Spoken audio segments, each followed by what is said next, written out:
Hi everyone, welcome to Infocraft. Today we are talking about the Solomon Kane 2009 movie. This film adaptation of Solomon chooses to explore his origins. As the story opens, Kane is shown as a brutally efficient 16th century killing machine. Armed with his signature pistols, cutlass and rapier, he and his men unleash their bloodlust as they fight for England in war after war on all continents. Kane and his band of pillagers are carving a bloody path through hordes of defenders. But when Kane decides to attack a mysterious nearby castle to plunder its rumoured riches, his mission takes a fateful turn. One by one, Kane's men are picked off by demonic creatures until he alone is left to face the devil's own reaper, dispatched from the depths of hell to lay claim to his hopelessly corrupt soul. Though Kane at last manages to escape, he knows that he now must redeem himself by renouncing violence and devoting himself wholly to a life of peace and purity. Solomon finds refuge in a monastery and plans to repent for his past misdeeds, but his commitment to the ascetic life is cut short when dark forces appear again on the horizon. After a prophetic dream, the abbot expels Kane. On the road, Kane is ambushed by robbers who mock his vow of pacifism and leave him for dead. He is found and treated by the Crowthorns, a Puritan family travelling west to the New World. They find a witch who marks Meredith Crowthorne. Later, they are ambushed by followers of sorcerer Malachi, who kidnap Meredith and kill her father and brothers. After Kane fails to thwart the brutal slaughter of the Crowthorns, he vows to find and free their enslaved daughter Meredith, even if it means jeopardizing his own soul by re-embracing his murderous talents for a higher cause. Kane battles Malachi's followers across the countryside, rescuing many captives but not finding Meredith. On his journey, he meets a deranged priest who explains Malachi's followers are taking the weaker survivors of their raids as slaves and corrupting the strong into soldiers. The priest tries to feed Kane to his parishioners, who have become ghouls, but Kane escapes, only to face the robbers who attacked him earlier, now corrupted servants of Malachi. He kills 2 robbers and interrogates the survivor, who says Meredith is dead. Kane throws the robber to the ghouls, and believing his quest for redemption has failed, drinks to excess at a country inn. Former shipmates recognize him and try to recruit him as a leader of a resistance against Malachi, but Kane refuses.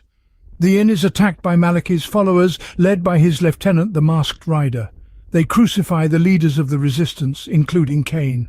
As Kane hangs on the cross, Meredith cries out his name from her cage in the back of the raiders' wagon. Kane realizes he still has a chance to save her and pulls himself free. Before Malachi's remaining men can finish him, they are killed by survivors of the resistance, who take Kane to safety. Kane is healed by a pagan woman and becomes anxious to confront the raiders. Malachi used to be a healer before making a bargain with the devil. He now lives in Kane's ancestral home, from which Kane had been expelled in his youth after defying his father. Kane leads the rebels into the castle via an underground passage, and as they fight Malachi's minions, Kane heads for the dungeons and frees many captives. There, he finds his father, who reveals the Masked Rider is Kane's older brother Marcus, whom Kane thought he had accidentally killed after his banishment. Instead, Marcus was rendered comatose, and when healers failed to revive him, his father turned to Malachi. Disfigured and turned to Malachi's will, Marcus became the Masked Rider. Solomon reluctantly kills his father at his request, then heads to the throne room to confront Malachi. Kane finds Meredith in a cage, and as she warns him of a trap, Marcus stabs him in the back. Kane tries to reason with Marcus, but they engage in a duel. Kane wins after setting Marcus on fire and decapitating him. Malachi uses Meredith's blood to release a demon sent to claim Kane's soul, but Kane kills Malachi and sacrifices himself to close the portal. Both Malachi and the creature are sucked back through the closing portal, leaving Solomon unconscious on the floor.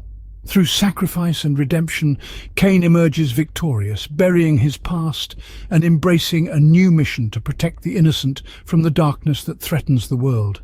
He awakens and explains to Meredith that he has finally redeemed his soul. Kane then buries his father and brother and reunites Meredith with her mother.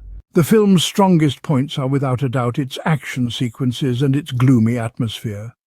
There's a visceral, businesslike attitude to violence, with Kane delivering swift, vicious deaths to those who stand between him and his redemption, something that James Purefoy carries off convincingly.